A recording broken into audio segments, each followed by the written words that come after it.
illustrious list of MotoGP 500cc winners. It's all to play for Martin in sixth. Lights out. We are underway for the final round of 23. And look at the start up at the inside of Binder. Martin's going to go through. He's up to third on the inside of Miller. Race we wanted. Exactly what we expected. And Martin will attack as soon as he possibly can. I think somebody might have run off on the app. If it was Luca Marini, couldn't quite see. Fernandez, maybe. I think it might be Marco Bezzecchi. Oh, it's Bezzecchi. Yeah, it is one of the VR46 behind him in second place. Binder third, Miller in fourth. Great start for the South African and the Australian on the orange cage. Man can do who's leading Pecco Bagnaia. He's trying to get into a rhythm. Forget about the World Championship.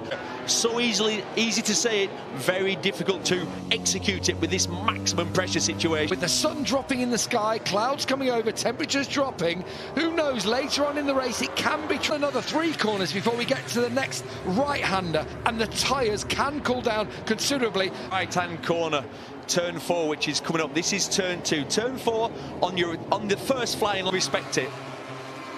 Marc Marquez and Marco Bezzecchi came together for that incident flag in warm-up, the meatball as they call it. He rode around and that's why he got the 3-place penalty.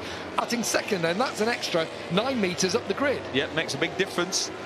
As we can see here, I think he's going to deploy the tactic of backing the riders up. Essentially, if he can get into the lead, then he'll break in really late into the corners and then carry no corner speed. Once you're in the corner, no one can pass you. Is he going to have a look here up by miles there? And Martin tries to cut underneath. Here we go. So this might give Martin a chance into turn 1. Oh, and he's touched him.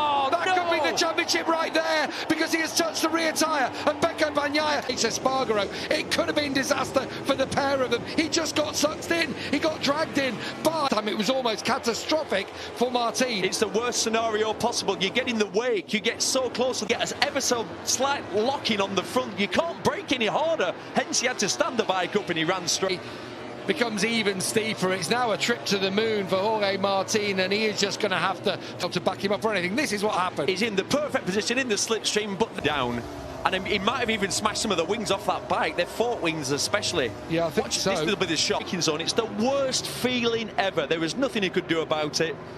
Oh, now he's got to hope that this lap on the previous lap, but then Brad Binder's gone even quicker. The crowd, can you hear their compatriot? Brad Binder is going to try and help him out here, and that's an aggressive attacking move. And Martin up to 7th, yeah. Binder lurking. And that's what Jorge Martin has to do. This track is length one, but because it's such a slow corner coming onto it, you don't really get a huge slipstream effect. Then they don't get a chance to really outbrake a rider. You've got to, the only way to make a pass is forceful, and we just wouldn't.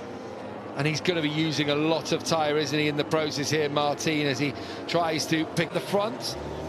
Bagnaia again deep in that final corner. Yeah, the problem is what Bagnaia is doing every lap. He's on a Ducati, and one of its strengths is how it punches off the corners. Yeah. It's one of the it takes to win. When was the last time he won, Gav? Back in Austria, is that right? Yeah, in that weird race, if you remember, when he was. And Maverick Vinales, they do get on, these two, but Vinales is not giving it up. He'll be annoyed there at his friend for stealing the line back. But listen, everyone's... Exactly. Maverick Vinales has every right to pass him back.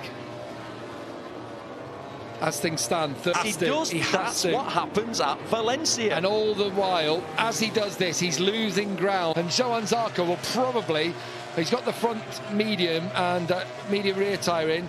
Hey, what, this could work in Martin's favour here. Yeah, it could do, but you don't want to get sucked into turn 1 again, because you'll get the draft off. Hard to tell from that turn 1 Here we go, camera. He's got a good run there through. Martin's got a good run. Is he going to have a look into turn 2? No. Underneath Marquez, no. You can see the puff of smoke from Marquez's boot dragging on the ground. This is the battle. Martin and Marc Marquez have crashed, and the champ. Watch again this crucial moment. The moment the title was decided. Big, horrible crash. He's frustrated with Marc Marquez.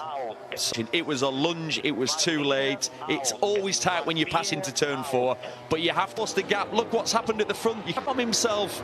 You can. It's called a limit for a reason. If you ride over the limit, you will make a mistake. Oh, yeah, he is. Oh, my goodness me. That's a horrible crash for Marc. Oh, what all a the shame. build-up. What a shame. What a year we've had. What incredible race. And riding tight. You'll see it properly from here. Look, the pass is never on. It's too late, way too late. From him, he can see it going off into the distance, but... Team. embraces Jorge Martin in the Prima Pramac garage, and rounds of applause all round. They knew it was a loss. Ebullient, rambunctious nature, perhaps in a hand-to-hand scrap. Well, he had to throw nothing to lose. What do you do? I think you should attack. The race this year, as Neil mentioned, his last win, sorry, came in 20.